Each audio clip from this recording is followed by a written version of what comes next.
State sentinel में आपका स्वागत। मैं हूं रविंद्र सिंह।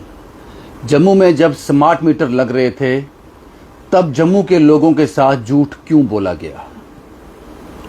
इस तरह के इश्यूज जो जम्मू की जनता के हित में हैं, मैं उठाता रहूंगा, बेखौफ होकर, बिना डर के। अब सवाल यह है कि जब स्मार्ट मीटर लग रहे थे, आप लोगों ने झूठ क्यों बोला लोगों से? आपने ये कहा था कि जिसके पास स्मार्ट मीटर होगा उसकी लाइट कट नहीं होगी, और लोगों ने आप पर विश्वास भी किया था। लेकिन आज की तारीख में आप देख लो, आप लोगों ने लोगों का क्या हाल कर दिया है। स्मार्ट मीटर अपने पूरे पैसे वसूल रहा है, उसके बावजूद लोग गर्मी से त्राहिमाम हैं। करें तो करें क्या कर सकते हैं लोग? आपने इतना बेबस कर दिया है। और ये जानकर आपको हैरानी होगी, इकलौता ऐसा शख्स है भारतीय जनता पार्टी में, पूरी भारतीय जनता पार्टी की जम्मू यूनिट में इकलौता ऐसा शख्स है जिसको ये पीड़ा लोगों की दिखाई दी, और पार्टी लाइन से हटकर उसने एक प्रेस कॉन्फ्रेंस कर दी।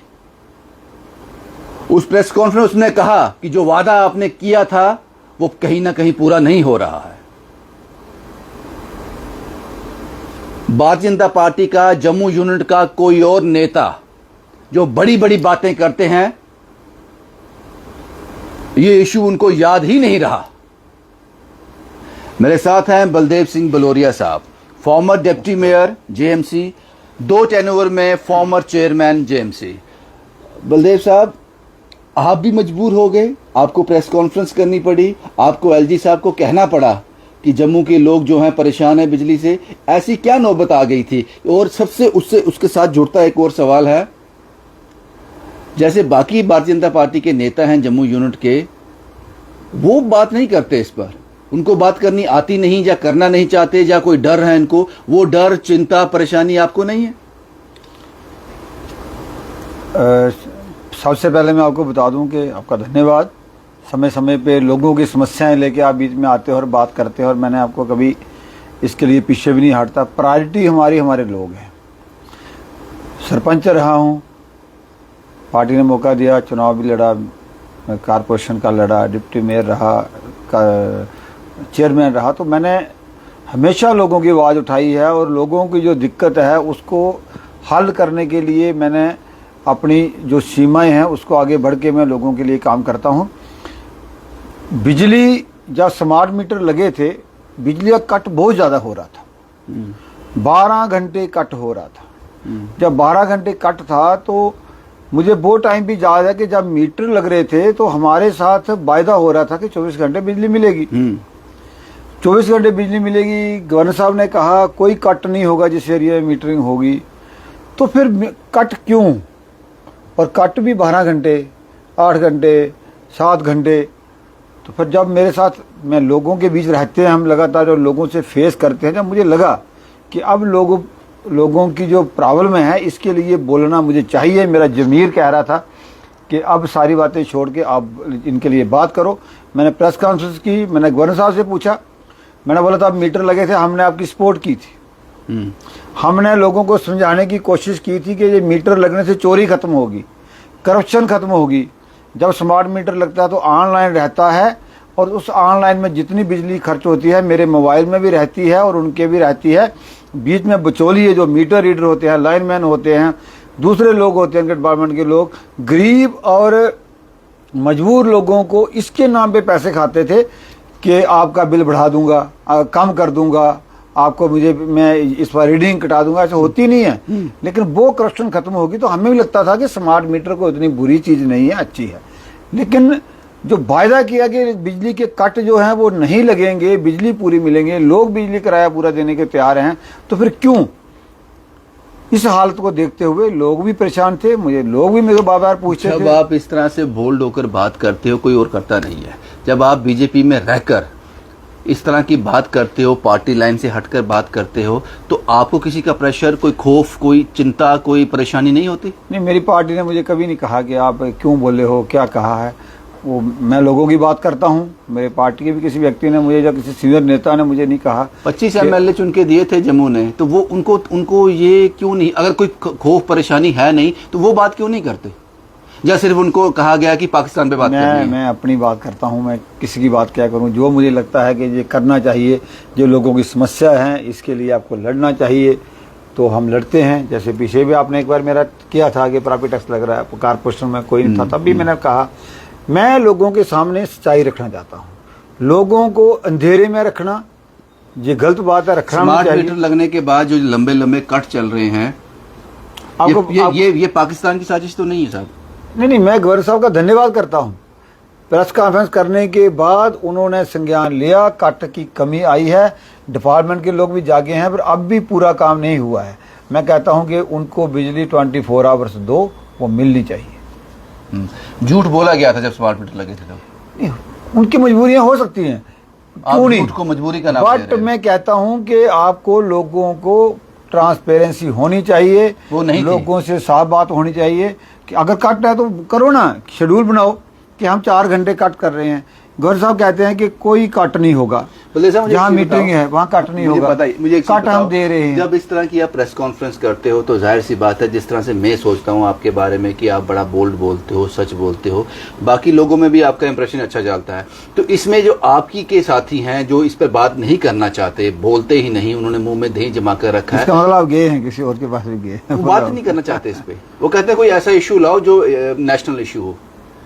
ठीक, हम ग्राउंड के व्यक्ति हैं, छोटे व्यक्ति हैं, उनको जम्मू की प्रॉब्लम से वो नहीं है। लेकिन जब आप इस तरह की बात करते हो तो आपको वो फोन नहीं करते हो, यार तू क्यों ऐसा कर रहा है हमारे साथ, हमारी इमेज खराब हो रही है, ऐसा कुछ नहीं? मुझे कभी किसी ने नहीं बोला ऐसा, कोई ऐसी बात ऐतराज कोई नहीं, किसी कोई ऐतराज नहीं किया। लोगों के फोन आते हैं, हजारों फोन मुझे आए हैं, पूरे जम्मू शहर से आए हैं कि आपने अच्छा किया। आपको लगता है कि इस विषय पर आवाज उठानी चाहिए थी? बिल्कुल उठानी चाहिए, लगता है तो इसीलिए उठाई मैंने, जब जरूरी महसूस किया। लोगों को समझना, लोगों की समस्याओं को समझना, उनको सही ढंग से रिप्रेजेंट करना सरकार के पास, यही तो एक कार्यकर्ता का लगता है उठानी चाहिए सबको आवाज? मुझे तो उठानी चाहिए, सरकार को जगाना चाहिए, उठानी चाहिए।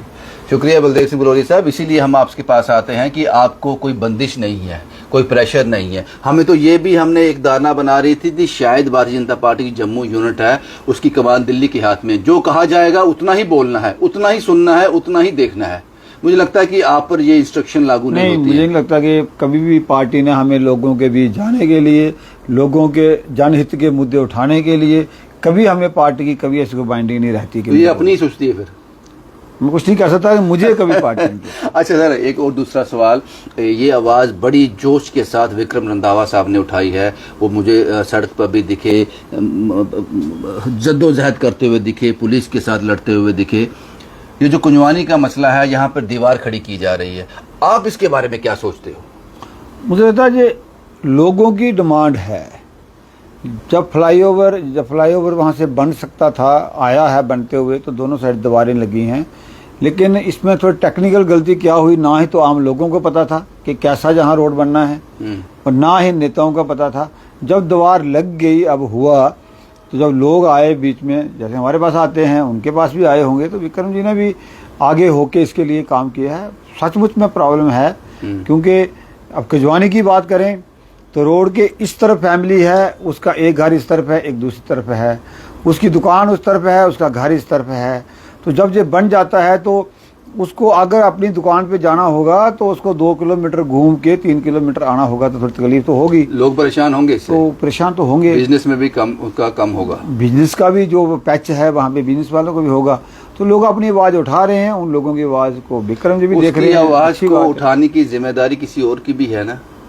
ठीक है, जैसे मैंने बिजली का मुद्दा उठाया, विक्रम जी ने उसका उठाया, तो जी जहाँ जहाँ जो होता है तो चल रहे हैं सारे साथ। ऐसी कोई नहीं है कि सभी काम के लिए सभी लोग इकट्ठे होकर आ जाएं, ऐसा भी नहीं है। तरह तरह के मुद्दे हैं। वोट मांगने के लिए तो सब कैंपेन करने जाते हैं।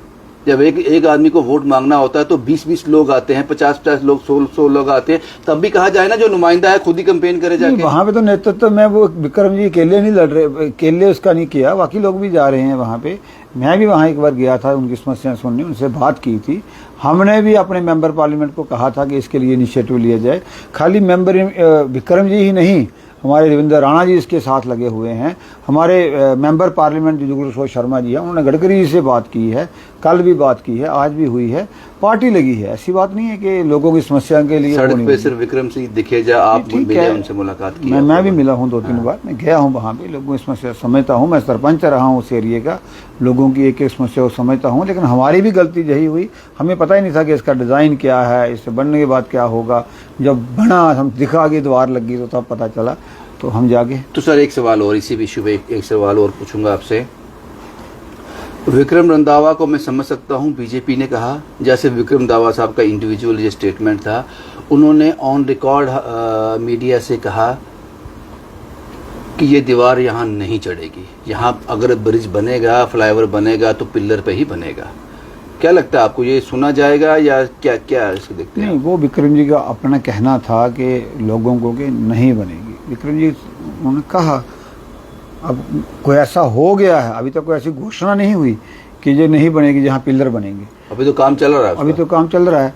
तो मुझे लगता है कि अभी कल की ही बात है, हमारे देवेंद्र सिंह राणा जी, हमारे क्या नाम उनका, जुगल किशोर शर्मा जी, हमारे जो ट्रेडर्स एसोसिएशन के प्रधान हैं, राम लंगर जी, श्याम लंगर जी, वो सारे मिले हैं केंद्र से। गडकरी जी ने कोई क्या आश्वासन दिया है? काम क्यों नहीं बंद हो रहा? मिलते हैं, क्या करते हैं, चाय पानी पीते हैं, क्या करते हैं? ऐसे नहीं होता। एक काम उसका एस्टिमेट बन गया, डीपीआर बन गई, डीपीआर बनने के बाद उस काम को टेंडर हो गया, आ गया सारा सिस्टम पे। अब उसको सिस्टम से, अभी कल तो गए हैं इनके पास ये, तो अब जाके उसको क्या कहते हैं, कोई इंस्ट्रक्शन आती है कि क्या इसको डीपीआर को चेंज कर सकते हैं, नहीं कर सकते, कर सकते होंगे तो करेंगे, लोगों को रिलीफ मिलेगा, मिलना भी चाहिए, हम कहते हैं। तो आपको लगता नहीं कि अगर सपोज करो कल को ये फैसला हो जाता है कि यहाँ पे पिलर ही बनेंगे, हाँ, तो ये तो जनता का पैसा नुकसान नहीं हो रहा जो आज काम कर रहे हैं? ये नुकसान तो है, वो नुकसान है, फीलिंग हुई है, वो कहते हैं कि हमारी करोड़ों रुपए की फीलिंग हो गई आगे तक, वो तो नुकसान होगा ही, वो तो होगा। पता नहीं सरकार क्या फैसला करती है, लेकिन हमें नहीं लगता ये काम रुकेगा। जहाँ तक हमारी हो सकता है हम गलत हो सकते हैं, हमारे प्रयास जारी हैं, प्रयास हमारे करना, हमारा लोगों की मांगों को उठाना, उसके लिए प्रयास करना, हम लोग लगे हैं। आगे क्या होता है वो बात। एक और इशू है सर जिससे आप पे बात करना ज़रूरी है, आप उसके लिए मुझे लगता है सही बंदे हो इस इशू के लिए। जब भी बरसात आती है, जम्मू में बरसात शुरू होने वाली है, अब 2-4 दिन में बारिशें शुरू हो जाएंगी, लगता है कि जम्मू शहर एक बार फिर पैंट ऊपर खींचनी पड़ेगी, शहर डूबेगा बीच में, इस तरह से चलना पड़ेगा, क्योंकि अभी तो कॉरपोरेशन भी नहीं है, बिल्कुल उसके लोग डिसॉल्व होगी, कॉरपोरेशन डिसॉल्व है, ना मेयर है, ना डिप्टी मेयर है, ना कॉरपोरेटर है, ना कुछ है। तो आपको क्या लगता है कि इस बार क्या करना पड़ेगा, कोई बोट वगैरह खरीद ले? हरिंदर जी, बड़ी आपने बड़ा महत्वपूर्ण इशू उठाया, क्योंकि बरसात सिर पे आने को है। जब मैं चेयरमैन था हेल्थ सैनिटेशन का और जब मैं डिप्टी मेयर था, मैंने कहा कि स्मार्ट सिटी जो है वो उसकी कल्पना तब तक नहीं की जा सकती जब तक हमारा ड्रेनेज सिस्टम जम्मू शहर का ठीक ना हो। जो 10 फुट का नाला है, मैंने बोला था एक स्मार्ट ड्रेनेज प्रोजेक्ट बनाइए जम्मू शहर का। गवर्नर साहब से भी बात की थी मैंने कहा था एक स्मार्ट ड्रेनेज प्रोजेक्ट बनाइए, और जो आने वाले 30 साल को ध्यान में रखते हुए कि इस नाले में कितना पानी आ सकता है। आज से 20 साल 50 साल पहले जो 100 फुट नाला था उसको हमने 20 फुट कर दिया। पानी कहाँ जाएगा? मैंने बोला कि एक तो नाले पे इंक्रोचमेंट, 30 साल आगे का सोच के पानी मैक्सिमम कितना आ सकता है, पानी को कितना पैसे चाहिए, उस तरह प्रोजेक्ट बनाइए, करोड़ों रुपए लगता है तो लगाइए, और किसकी जमीन आती है माल की तो उसको रोड के लिए कंपनसेशन नहीं देते क्या?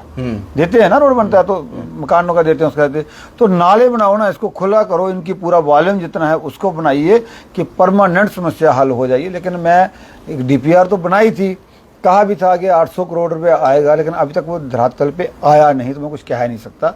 तो मेरा कंसेप्ट था ये पूरा शहर के हम जड़ से ही खत्म कर देते जो ओवरफ्लो और लोगों में आने वाला पानी है।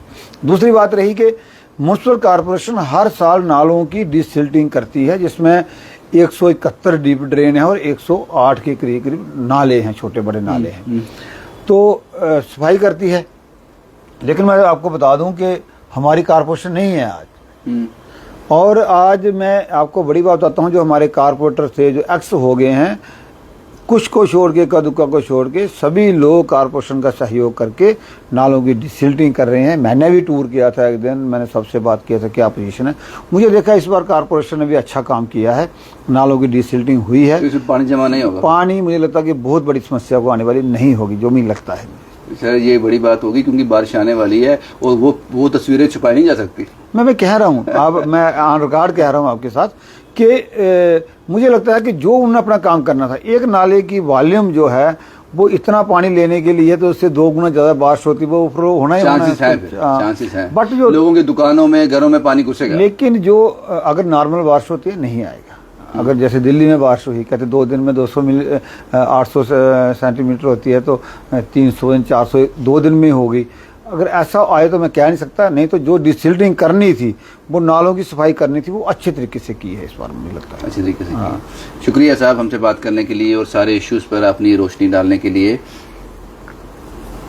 मुझे नहीं लगता कि, मैं यकीन के साथ कह सकता हूँ, मुझे नहीं लगता कि इस तरह से बोल्ड वॉइस कोई जम्मू के पास है।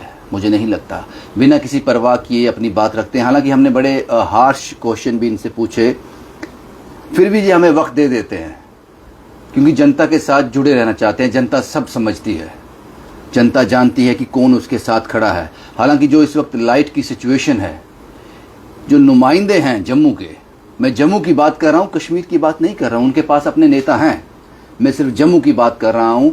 आपको जब जनता जो प्रॉब्लम में आती है उसके लिए आवाज उठानी चाहिए। शायद चाहे वो समस्या हल हो या ना हो, जनता को यह लगना चाहिए कि मेरा नुमाइंदा मेरे साथ खड़ा है। लेकिन वो जम्मू में मिसिंग है, वो जम्मू में दिखता नहीं। शुभम कुमार के साथ Ravindra Singh, the state sentinel के लिए।